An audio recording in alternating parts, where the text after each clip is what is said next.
السلام عليكم ورحمة الله وبركاته أصحابتا سو دوادا maanta filimkaynu haynaa waxa uu yahay Radar.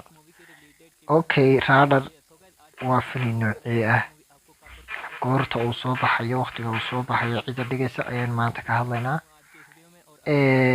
Radar waa filim soo baxayay 2021ka. 2020 waynu kasoo gudubnay oo decline ayaa ku yimi ama delay dib u dhac. waxaana ka isgareeyay coronaviruski iyo filmo badan, isaga filmo cida ka fara badan ayaa dib loo dhigay. marka insha Allah taala filimkan wuxuu soo bixi doonaa December 2022 haddaan kaba soo horeyno bisha April soo bixin kolley waqti cayiman oo la yidhi uu soo baxayaa ma jiro imika. waqtigiisii hore dib ayuu uga dhacay, marka waqti dambe lama sheegin. filimkan waxaa dhigaya ama actor-shidka ah Kashmira Bardes. sidoo kale atooruhu waa Nikhil Gowda. Nikhil Gowda waa actor caan ah oo la wada yaqaano oo aad ku wada taqaaneen filimaanta actor-ka ah. filimkiisii ka horreeyay uu soo saaraa filimkan lamid ah ayuu soo saaray oo la dhaho Simara.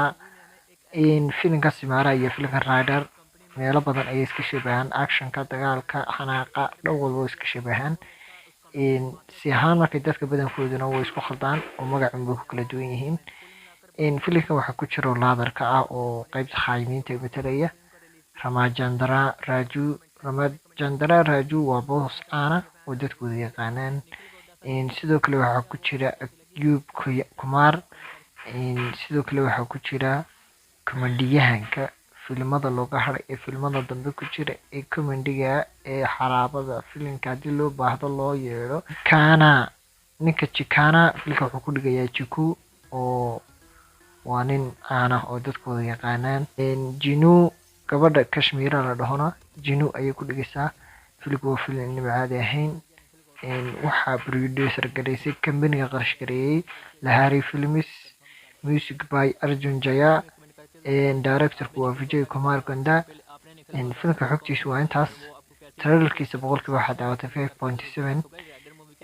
filimka waa filim aan caadi ahayn. insha Allah waa iska sugi doonaa, marka uu soo baxana waxaad ka daawan doontaa pageka Telegramka aan ku leenahay My Fan Broj, halkaas kala daawan doontaa.